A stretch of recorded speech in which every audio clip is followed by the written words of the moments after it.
campers.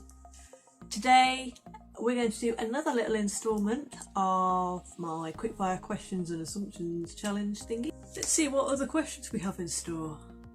You're a loner. I wouldn't say I was a loner. I have a very tight social circle with only like a few major friends, but I do have like other friends that aren't as close that I do see. So I wouldn't say I was a loner, just I have a very tight social circle, I think is the right way to put it, isn't it? Yeah. Yeah, I have a few friends. You're antisocial. Isn't that basically the same question? Probably, but it's not a question. I'm not antisocial. It's an assumption. I mean, people my own age might consider me antisocial because I don't go out clubbing or to the pub or didn't go out like all the time at uni. I don't really like going out clubbing. Pubs is okay, but I'd rather go for a sit-down meal at a pub with a few drinks rather than just drinking to get absolutely smashed, basically. So if that makes me antisocial by your standards, then yeah, I'm antisocial, but I'll do my own thing, thanks. You don't know what to do with your life. I did actually go through a phase of this when I tried to get into the police last year, obviously unsuccessful because of my eyesight. It was too bad for the particular force that I applied to, and I sort of thought, right, okay, what else can I do? I'd looked at a few other backup plans, obviously going as like police staff and trying to get in under the direct entry scheme and reapplying again to join a different neighbouring force which may have different standards on eyesight. So I sort of deliberated and stuff, and I went through a period of about a month or so where I wasn't really sure what I wanted to do with my life. But I think that's natural, isn't it, really, is to sort of constantly re-evaluate yourself and think, where are my skills best put? I did exactly the same when I left school and when my time at sixth form college came to an end, and again during my last year of uni. It's just something I naturally do every now and then. You eat like a fat person. That has got a bit more, I'm sorry. Is that Anne? That sounds like Mum. That sounded like Anne when she was like, Jane Young, you eat that much, you eat like, what did she say? You eat like Jane Young, you should be a pig. Was it you eat like a fat cow? You eat like a fat cow. Jane Young, you eat like a fat cow. But it's good because you need to. Annie's one of our friends that we know from community projects, and Anne tells it like it is. She's like an old battle axe. She's brilliant. She's legendary. We love her. Although Jaden is very thin, very underweight, so he kind of needs to eat like a fat cow, basically. So she was right there. She was praising me though. She was saying good. Well, you were just eating Ben and Jerry's, weren't you, and biscuits during a Zoom and meeting, stuff. Yeah. You're hungry. You're not going to sit there and waste away, are you? But do I eat like a fat person? Does that mean I eat unhealthily and stuff? I mean, probably because if it was Mum, that's probably because she thinks that you ate all the food that you brought me from Tesco. Probably. I think I eat more unhealthy stuff in the winter compared to the summer. In the summer I tend to go for fruits and veg and stuff, and in the winter I sort of tend to gravitate more towards the sugar, but everybody does that, don't they? Yeah. Stocks up on the carbs and all the unhealthy stuff and the sugars in the winter. But you need it though, you burn off more energy, or I do when I'm cold. Shivering burns off a lot of energy, especially when you live in the type of house that's heating and it's naff and you get ice forming on the inside of your windows, even when they're double glazed. Your tattoos are tacky and cliche. Do they? Hang on, let's wiggle my hairband out of the way. Right, that's one. You can't see it. Other way around. I'll do. That's one with the three butterflies on my star, and that one's the other with the butterfly on my stars.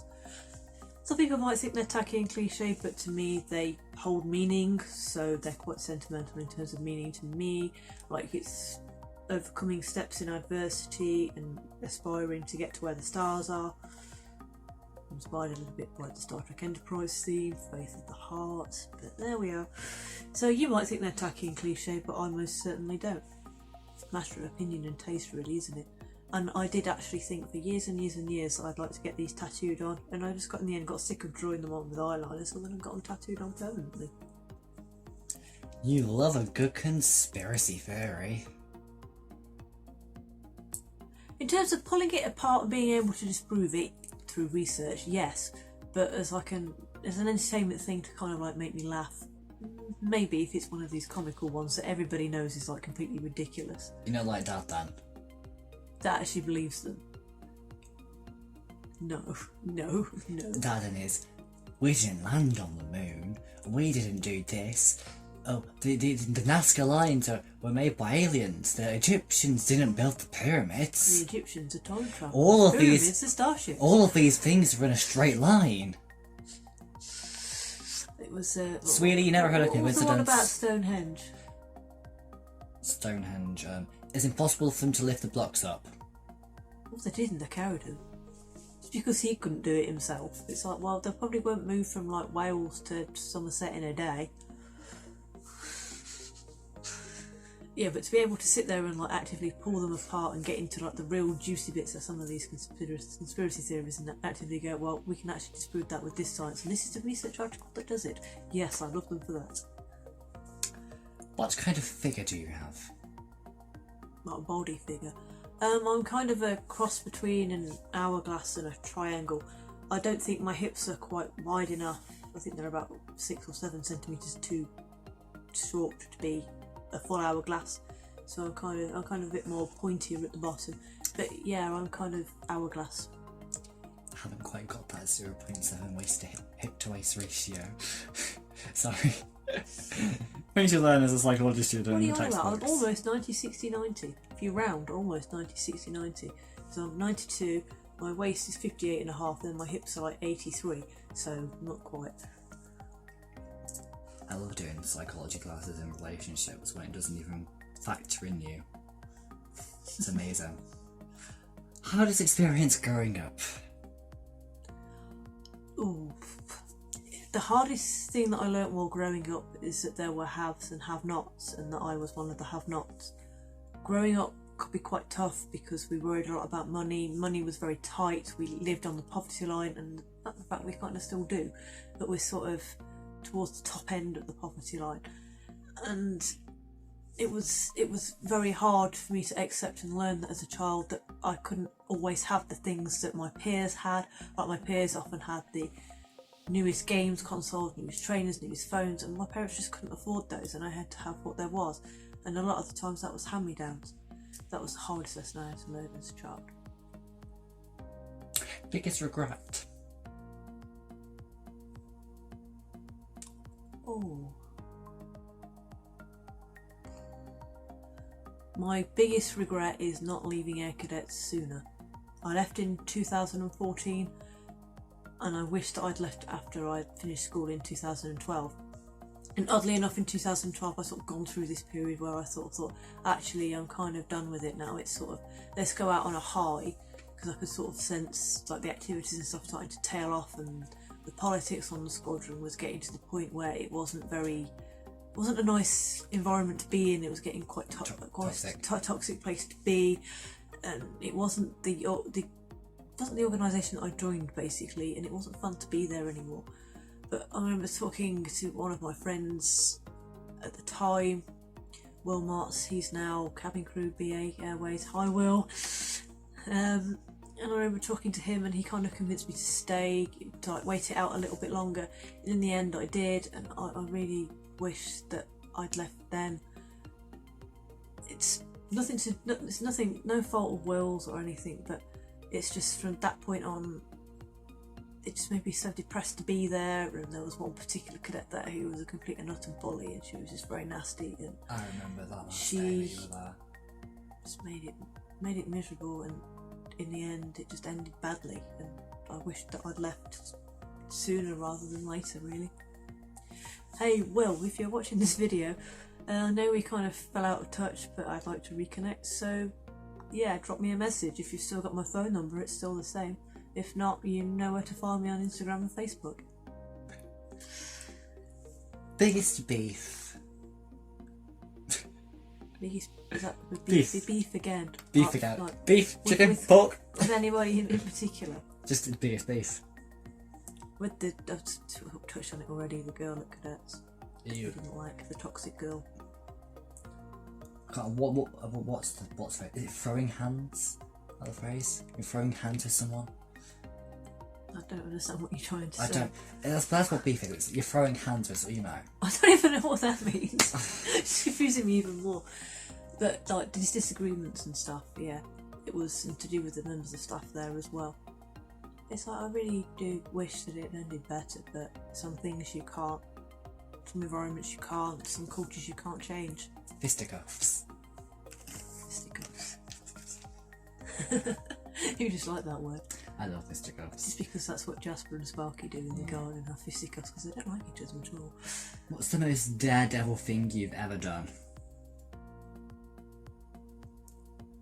Flown a plane, like on my own, when I was an air cadet. Does that count as daredevil? I thought it was a glider. No, I did plane as well. Oh, I don't know. I went flying and I went gliding. I did gliding twice and flying twice, but the gliding was a motorised glider, so you don't really glide, you sort of fly. I don't know. But yeah, being able to like completely be in control with it while you're doing aerobatics is just mad. So yeah, even me afraid of heights, and I didn't get sick either, and a lot of cadets did. So yeah, I was quite pleased with that. Most daredevil thing, and then obviously the upside down spinning guitar and stuff like that. And that's about the most exciting my life's ever got, I think. What's the worst illness you've ever had? Illness? Take it this way, you weren't me last year when you were simulating pregnancy for 8 months, so you go back to college to find that your psychology teacher is actually pregnant. I know you've been having sympathy pains for her for 8 months.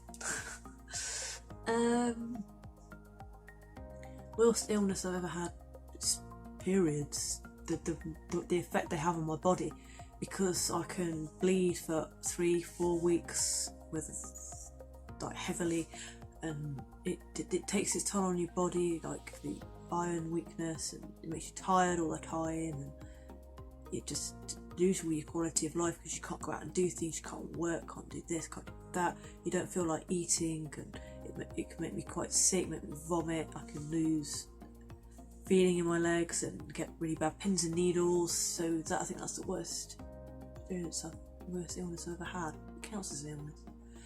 And as well, like, my body just about recovers in like the 28 days ish on a, what my GP likes to call a regular cycle, but mine can then not have a period for like 12 weeks, where I can have another one a week later after the bleeding stops. So who knows? My body just doesn't have the chance to recover, so it just makes me sicker and sicker and sicker, and I think that's the worst. But there's also the freshers flu that I had when I was at uni just after Christmas, when I went back, and I got a really bad cold, and I remember driving down the M40 and I had cold and flu, and I remember the cars driving past me at like 70 odd miles an hour, and their tail lights were just like leaving marks behind, like hyper. That when when the ships on Star Trek go to their warp speed and they're just like whooshing, like whole loads of light. I swear you're not meant to drive when you've taken. No, you're not. I know. And I did pull over. I didn't. Yeah, I know, but I thought it was out of my system, but obviously not. I did obviously pull over at services after that as soon as I could and slept in the back of my car until it had like worn off. And that was also the cold where I remember being in my kitchen in my uni house and taking something out of the cupboard. Then I looked towards the window, and there was this lovely little cat sat on the window ledge, the kitchen window ledge, and this little brown tabby cat, and she was very, very pretty, a pretty little collar on. I remember sitting there thinking, oh, so furry thing, what are you called? I can't remember, and I literally couldn't remember that it was called a cat, so I had to take a photograph of it and send it to my brother and go, what is this called? And he thought I was joking, and he was like, it's a cat, you stupid person, it's a cat. And I was like, yeah, but I couldn't remember it was called a cat. My brain was just that badly affected by this cold. That's the end of this video. Thank you to everybody that's taken part and sent in questions on my Twitter and on my Facebook and on my Instagram. So if you like this video, don't forget to give me a thumbs up. Don't forget to say hi in the comments, and if you'd like to see more of this kind of thing and have more of a window into my weird and wonderful world, don't forget to click subscribe. See you soon. Bye.